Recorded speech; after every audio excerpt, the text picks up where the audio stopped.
All right, we've got with us today the new CEO of Arcimoto, Jesse Fittipaldi. And of course, you guys are probably going to recognize Mark Frohnmayer, the founder of Arcimoto. Thank you guys so much for joining us today. Great to see you guys. So I just watched the Q3 earnings call, and I got to say, first of all, I'm wearing an Arcimoto shirt. Right? I love you guys. I love what you guys do.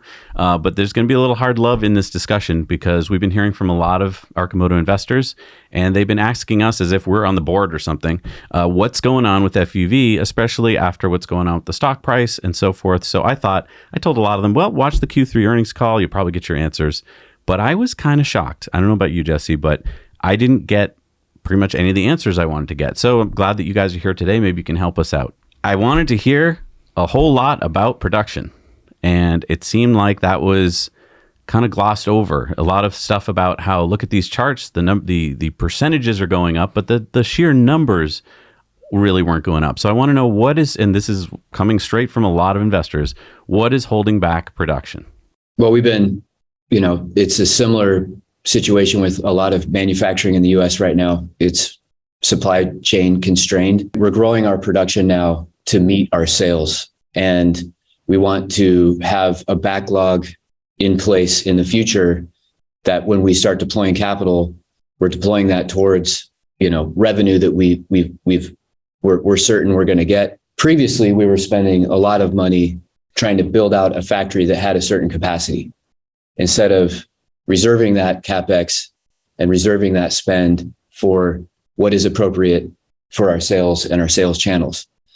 And what you'll see, I think, is as we grow the company, you're going to see a lot more efficient spend and a reduction of spend to get to profitability.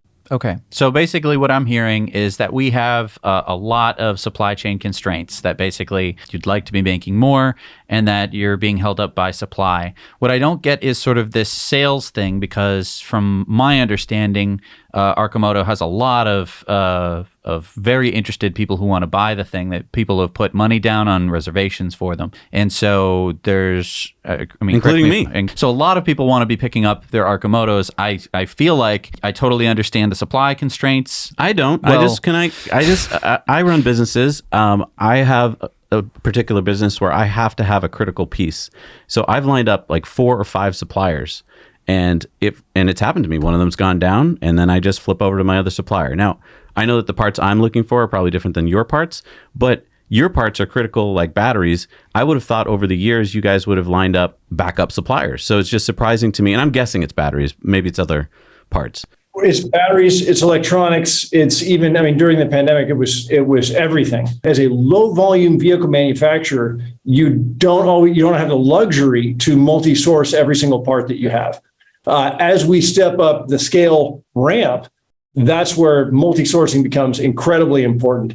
But we're in this window of time of transition from, when getting the vehicle on the road at very, very low volume, sort of like prototype stage into early production. We didn't have 3 different battery suppliers at the same time that were supplying batteries for the vehicle. So some people have emailed me and said, why isn't Arcimoto using the fact that they have these fanatical fans, hundreds, thousands of people around the country and the world that want this product? Why aren't they reaching out? Because this base of people might be able to help them. And I thought it was a really good question, because maybe some of them work at battery companies or work at electronics places that could fill in while you guys are, is that something you've done or looking into doing? There's another part of the story that I think needs to be explained, which is we're an automotive manufacturing company. And these are systems that have to be tested and validated. So, it's not as simple as you sell brakes, can I buy brakes from you too? Right? Oh, you make batteries, can I buy batteries from you too? These are systems that have to be designed per whatever that product is. If it's a different brake system or different brake component, you got to go and you have to retest everything to get it to meet the NHTSA requirements.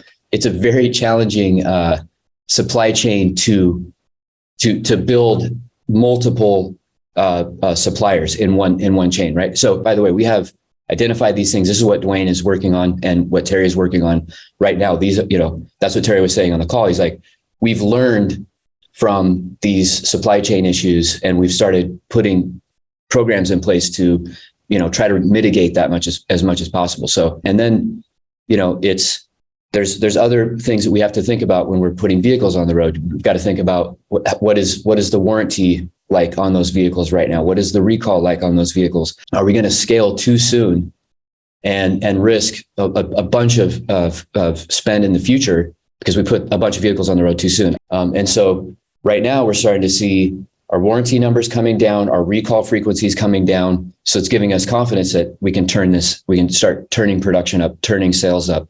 Folks are wondering, why haven't you sold so many vehicles? We literally actually started selling vehicles in April when we brought Lynn on. Our sales processes were fairly organic until she came in, started building out a channel and a funnel and say, hey, you have to have this piece in the sequence of sales of operations to be able to produce any meaningful sales. And now that she's put that system in place, we're starting to see the sales come in. We're starting to see the backlog fill up. We're starting to see the funnel fill up. So I think we're doing this correctly. And to the point of sort of the early adopters or the early believers in the Arcimoto brand, getting those customers their vehicles as quickly as possible is super important, which is why you saw the company open up 7 more states for deliveries starting in the early part of the year. What is critically important as the company goes to scale is dialing in that process for new customers. And so it's identifying very cost efficiently who are new customers, potential customers of the Arcimoto vehicles, getting them into the vehicle to try it, having a very smooth process to move them through things like vehicle financing, and then delivery of their product once it's built. That is the necessary component to justify the building of scale manufacture in the first place. I think that we have had at Arcimoto an extraordinary amount of confidence in the potential for the product as a mass market product, simply because of the experience that we've had with it on the road in locales all around the country. But in order to actually prove that to the capital markets to justify the capital investment spend to get there, there needs to be the real data to show that pipeline works. So if I could wave a magic wand and get you guys all the supplies you need, what could you guys produce in the next 4 quarters? So Terry today has the line set up, I believe, for 2,500 vehicles per year. So that's where there is the assembly line, and then there is all of the parts and pieces that go into the vehicle. And then today, that's the assembly line we've just been optimizing so that it can be replicated. If we need to spin up to 5,000 units or 7,500 units, it's a replication of those lines or double shifting of those lines. Where the capital intensity comes in is on either tooling up of parts or machinery to build parts, or investments in tooling and NREs at other suppliers in order to get parts in at higher volume. And those are all of the calculus pieces that are going into play right now, really, that Dwayne is leading the charge on for the scale instance of the product.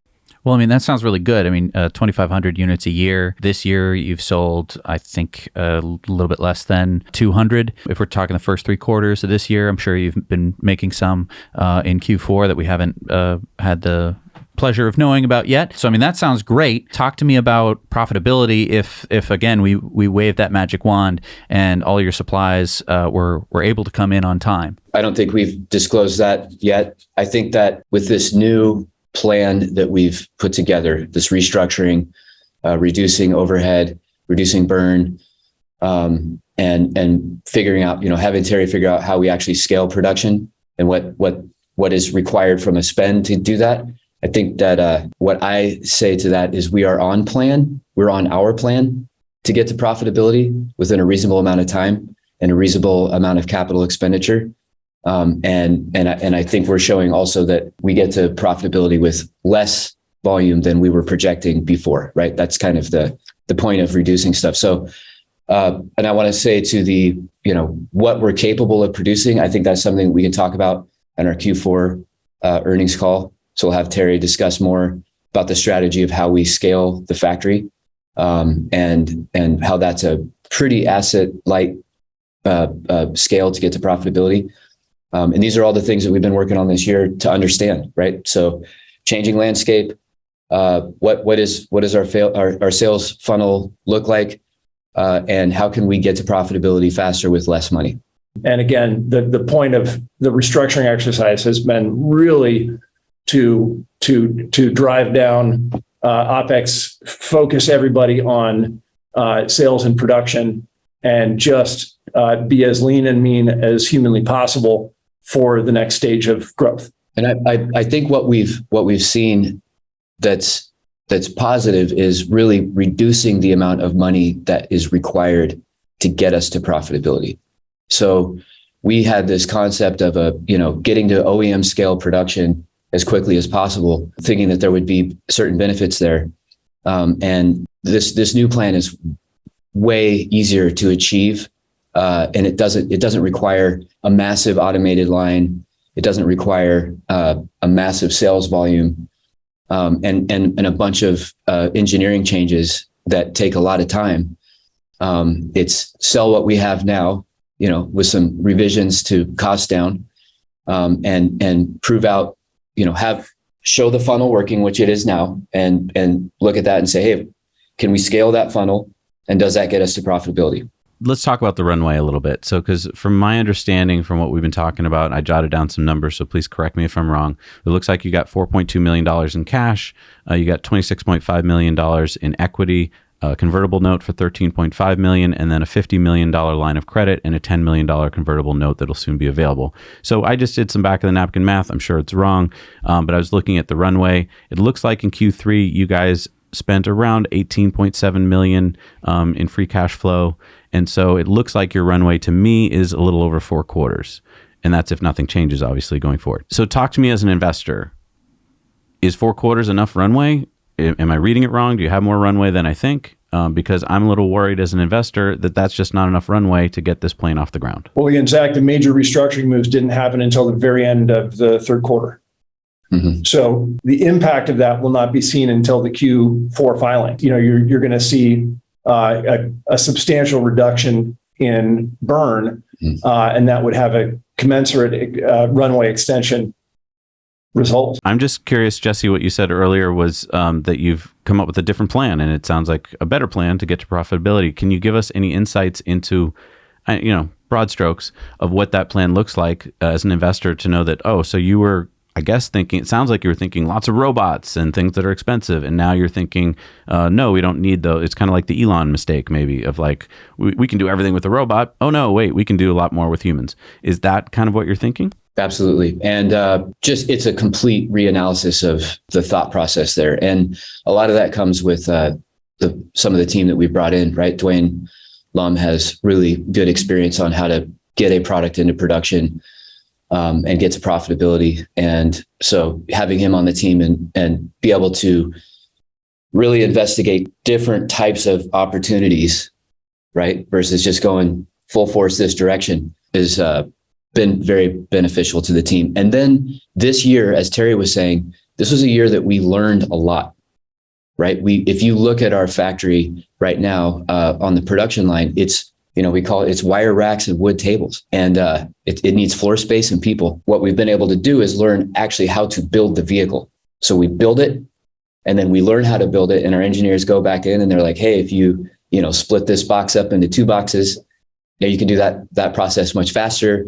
And so what we've learned is that we think we can produce the number of vehicles that we need to get to profitability with in the factory that we have, and that we don't need to spend a ton of money to do it, versus what we were kind of imagining before, which is, you really do. There's a temptation to follow the industry. There's a temptation to follow people that have become successful, and you look at what they're doing and you want to copy it. But maybe we actually have a better plan than those folks. And it's just it's the story of Arcimoto. It's always been less capital expense to get a product that is meaningful on the road, that has an effect on transportation in the future. That's our mission. And we do that without spending $1 billion. I'm kind of surprised because I thought it was like over a year ago, I think you guys brought in Sandy Monroe to help you guys come up with stuff, and he's a smart guy, smart team. And I was really excited because I thought, well, this is great. You're getting these years of experience, this wisdom. I don't know. I kind of thought that's the kind of wisdom you would have gleaned from him and that he would have given you guys. And now it sounds like maybe, I don't know, that he didn't give you as much of that, or that you guys didn't need his input. I don't know. Can you explain that? Again, we had aspirations to be OEM level production. That's kind of this, requirement of the program was to get to 50,000 units a year.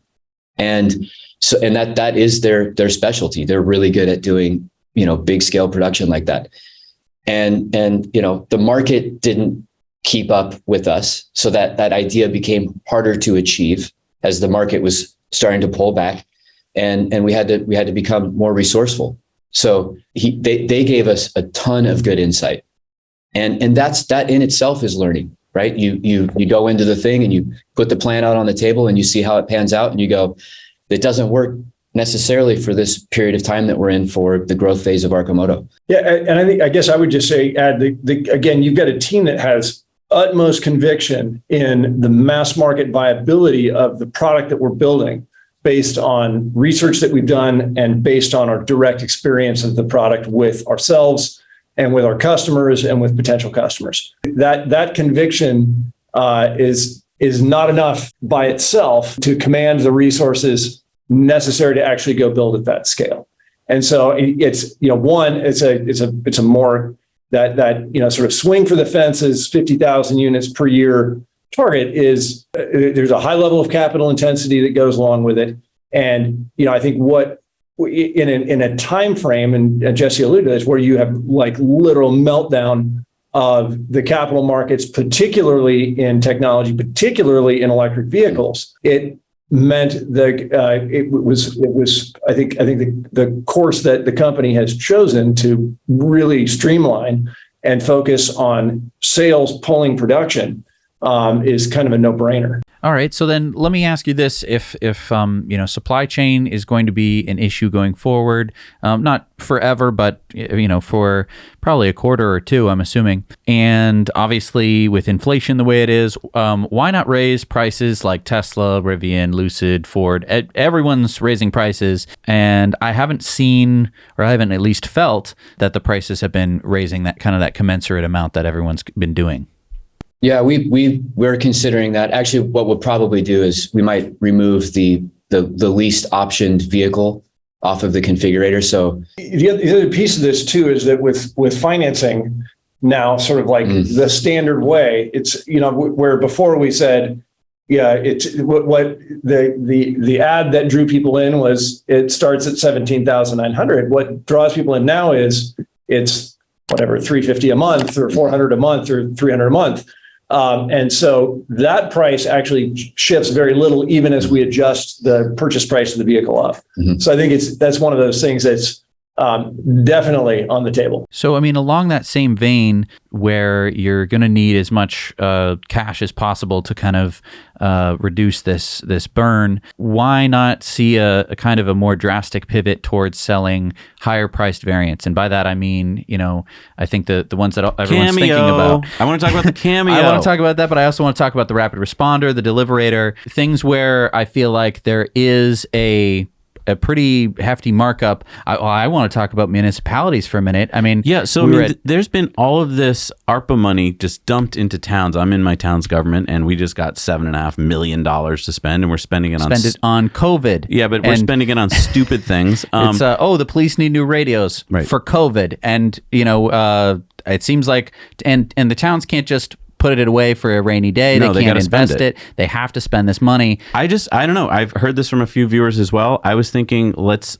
have the team of fanatics who love this company, right, reach out to their local municipalities and say, look, this actually helps with all sorts of things in our town to get a rapid responder. Because I'm always feeling like an AED on the back of a Arcimoto is going to get there before the fire truck does. If we save one life with an Arcimoto, every moment counts. It's not just the life. You can resuscitate someone, but if their brain function, isn't quite up to what it was because you didn't get there in time, I am always feeling like, it's great to see them on the sides of schools and public buildings and even, businesses, but it's just like the one time that you're going to really need it in a place where it isn't accessible. I'm always just feeling rapid responder. It can live on the other side of town from the firehouse at the one, volunteer firefighter's house, and they can, at a moment's notice, be at the scene before anyone else gets there. Yeah. So that's kind of just a broad question of like, because they're so similar, right, to the Arcimoto,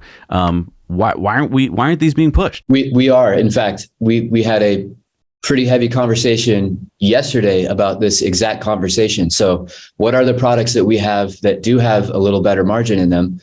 And can we get, do we have partners that we can work with that already have the funnels open to, sheriff department, EMS, all that good stuff.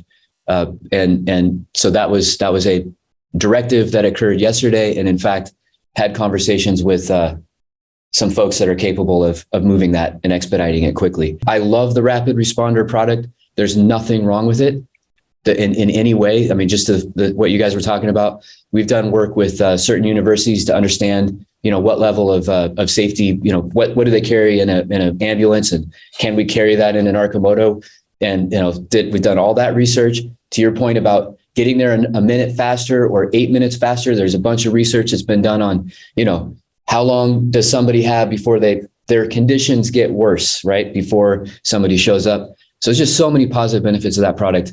And so definitely focusing the team on that. And I think what's great, I love your idea about actually going out to folks and saying, hey, if you have access to your community and want to push it, that would be a great newsletter to send out. We will do that. Thank you for that advice. And yeah, I think we can turn that one pretty quick. That's awesome. Yeah, and to the next one, which is the Cameo. The Cameo. Zach has been ranting and raving about the Cameo ever since you released it.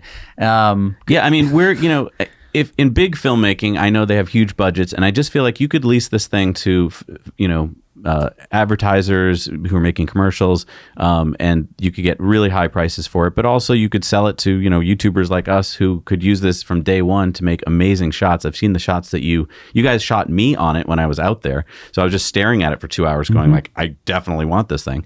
And I think that the margin would be way higher on it because it's such a unique item. We're considering it. It's I think what you see from the engineering side though is really just saying if a focus on sort of doing things one at a time and getting them done to completion to ship, and the deliverator with the box and the flatbed piece of it, that is like job number one for the entirety of the commercial delivery market and all the rest. So it's moving sort of, we did this sort of many shots on goal, lots of variations of the basic platform.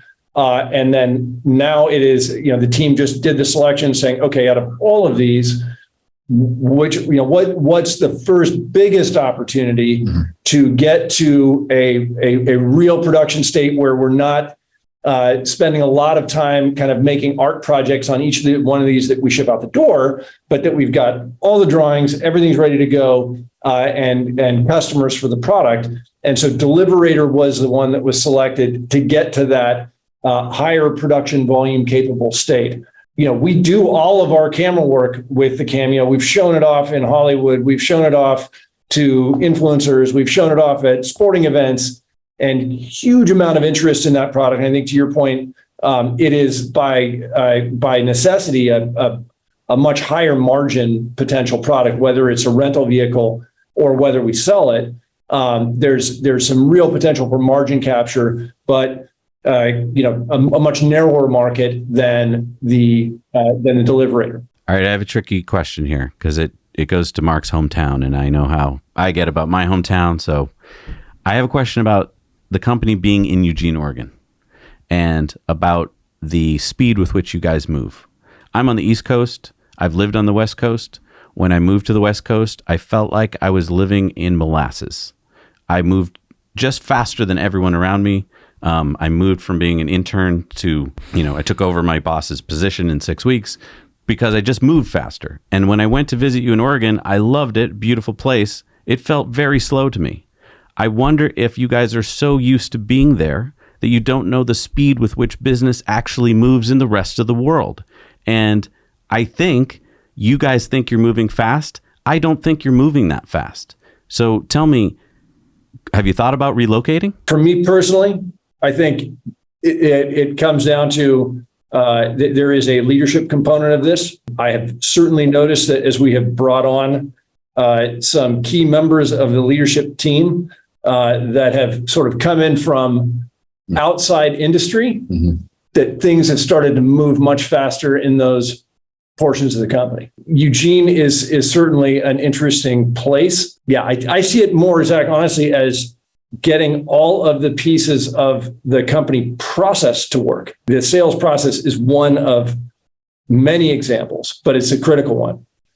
That once that process works and there are metrics and it's being driven properly, that it goes faster. I don't think that's a function of geography. I think it's a function, and maybe, it is in the sense that there is a cultural element of it. But I think that's something that the company has really pushed to drive a culture of performance. And I think that's happening, that is evolving and accelerating over. It certainly has been over the course of the last couple of quarters. I guess the disconnect I feel, and I hear this from a lot of investors, and I want to say Jesse and I are in a unique space. We're on YouTube every week for 6 years, so we've got a community of people who reach out to us as if we're, constantly talking to you. I get it. They're frustrated. They talk to us as if we can solve all of Tesla's problems or all of your problems. But I hear the same thing over and over again, which is this disconnect of, we love your products. That's why you have so many fans. We've seen the Deliverator, the Cameo, the FUV, the Rapid Responder, even the smoke jumper, or whatever we're calling that unit. And everyone's excited. And we've seen them quarter after quarter after quarter, but they don't seem to come onto the roads. And then they get upset. They say, well, rentals, if I go to Hawaii, I can get in one, or if I go to San Diego, I can get in one, or if I go to, Florida. But why aren't they getting them out faster? And back to the Deliverator, you got a winner there. That is definitely a strong product. I personally think you should have a bigger box on the back. I don't think aerodynamics is important, but they seem to be hung up in New York. What's going on? The challenge of Arcimoto is that it is bringing a fundamentally new vehicle platform into the world, something that doesn't have an existing analog on the road. And so validating the market, understanding where the initial market is, what the real early moving products are. We did a lot of experimentation on the basic platform. And I think that was a division of focus when the company identified, hey, the Deliverator with a big box on the back, like Zach wants, that is the focus, and that's what we're going to get done. We've seen much more rapid progress on that program to the point of pushing to production in the near future. Zach, every one of these products requires its own funnel. It requires its own engineering team to support it.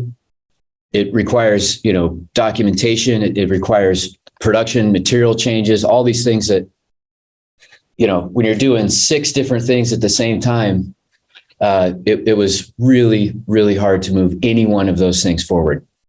And so, again, I think seeing the light now that Lynn has created and Lynn's team, customer experience team, has created in the FUV, which was our first product, and showing that traction, starting to build and demonstrate the thing that we've all seen that has ever gone out and test driven folks, show up in some town and put people in it and everyone loves it. So to actually see the process starting to build and that funnel actually getting built out and being able to deliver vehicles to customers is the best thing that we've done ever in this company. Now that we can see the goal, we can see it working. Everyone's devoted to doing that thing. And then the next one will be the Deliverator or the Rapid Responder, whichever one comes first. I'm going to go back to your question around, is Eugene, Oregon the right place to build, a mass production Arcimoto for the global market? I think ultimately the answer is no. That is that Eugene is meant to be the, sort of like the prototyping location for new products and production methods. But ultimately, this is something that we see going into production at higher volume elsewhere, whether that's in, elsewhere in the United States for the Eastern Seaboard, or the European market or the Southeast Asian market, both of those, all of those ultimately makes no sense to build vehicles in Eugene. It makes sense to build vehicles in existing automotive supply chain hubs with lots of access to partners and parts and materials and market. Where Eugene is sort of way ahead of the curve is a sustainability ethos, the sort of the lifestyle that created the product and the product family in the first place, and so having that connection to that component of the brand is critical. But I think to your point of in terms of global competitiveness, in terms of manufacturing at a scale that is going to really move the needle on the climate and emissions, the goal has never been to do that in Eugene. I'm really glad to hear that, because I think if Jesse and I started a company to make something like this, I would have immediately said, let's start in China. Because so many of the companies we talk to, whether they're based in China already or not, they go to China because you can quickly get stuff out. I'd love to, at some point hear about the strategy of moving manufacturing to somewhere where we're used to hearing about manufacturing. And to your point, Jesse, you were just bringing up a second ago about product, focusing on the product. I would be remiss if I didn't bring up some points that a lot of people asked me to ask you. So these are kind of specific. Maybe you have to push them off to Dwayne or someone else on the team. But the charger. So right now, I think the FUV charges at 3.3 kilowatts. I think level 2 can go up to like 6.6 or something like that. Technically, it can go to 12, but right. 6.6 is like the common charger that you'd pull up to at a charge point. And it just seems like if I was going into Q3, one of the things I would have come up with is I would have said, hey, let's just double the charging speed by throwing on a better charger. And that way we get to announce, hey, double the charging speed. Are there any limitations on that in terms of battery pack design to where you couldn't charge it faster? It's not a function of the battery pack. The batteries can definitely take a 6.6 kilowatt charge. If you think about it, like when you're regenning going down a hill fast, like you're taking in much more power into the pack than 6 kilowatts. The issues come down to selecting the right component, validating that component, testing that component, getting it through EMC, making sure the supply chain is set up for it, buying enough, getting the customer, it'd likely be something that's like an upgrade that people could pay more for. One of the many things that is on the list as a future upgrade. And in fact, at Jesse's point, the level 2 charging standard goes all the way up to 19 point change kilowatts. So even as we look at there, and I want to say the Tesla destination chargers aren't those 8 kilowatts? So having higher capacity level 2 is something that's been on my list for a very long time. And it's just, again, it's a balance of prioritization between lots of different programs and limited resources. And that's where, again, I think that sort of that focusing is going to really help get more meaningful improvements for customers, cut into production faster. And that's something that we'll see that Dwayne sort of hinted about on the call on Monday. And what helps with a program like that is having customers that actually require it.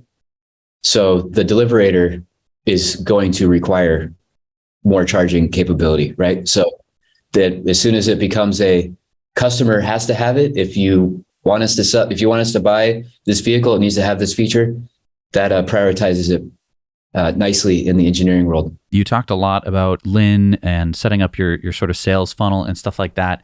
My feeling has always been that there are so many people waiting to pick up an FUV that basically as soon as you can make one, you're going to be able to get them into the hands of somebody who wants one, and that there's a list, and maybe you're just going to call people up on the list, and it's probably an order, and I feel like I should be somewhere on the list. And then, no, I mean, to your point, I'm kind of confused because it seemed like there was this focus on opening up new states, and that seems like a whole big, lot of work. And it seemed to me, because you got great states, like the states that you're already in. Right. As much as I want you to be in Massachusetts, I feel like you should have enough customers to where sales should be a non-issue. You call somebody up, they say, and now that I get it that there is work that goes into this. I'm not saying that. But I mean, is this to impress the capital markets so that you can show like a bigger and bigger funnel? Is that what it is? We opened those states because we were getting, harassed to get vehicles there. And also there was some testing in there as well, where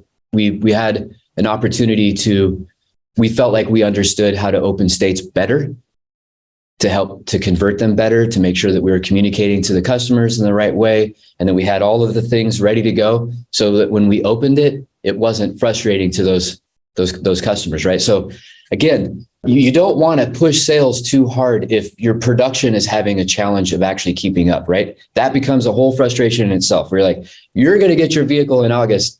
Sorry, you got it in December, right? So you have the people that showed interest, and they have their own reasons for buying or not buying. And really what Lynn's team is doing is they're bringing new customers to the table, right? And they're figuring out how to get people who've never seen an Arcimoto before, how to get them through the channel. And that's what we're really seeing a velocity on, is you've never seen the product before, and we're closing you on a sale in a relatively short period of time. What does that require? Customer finance and a test drive. Okay, but I mean, from my opinion, it's like, screw those people. I heard about Arcimoto back when no one had heard about it.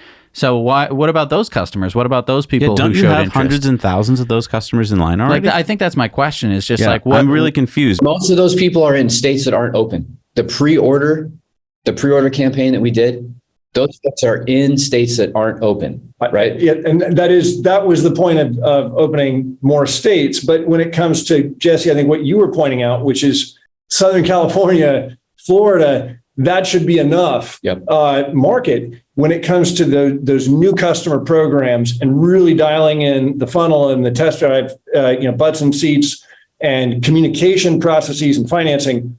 All of that is happening in a much more constrained geographic set of areas, primarily Southern California and Florida. Mm-hmm. And that's, that essentially helps extrapolate a much larger market, but does so in a very capital efficient way. So is that why you opened up rentals in Hawaii? Because so many people travel there as a vacation, and that would, people from all over the country would see them in that one spot?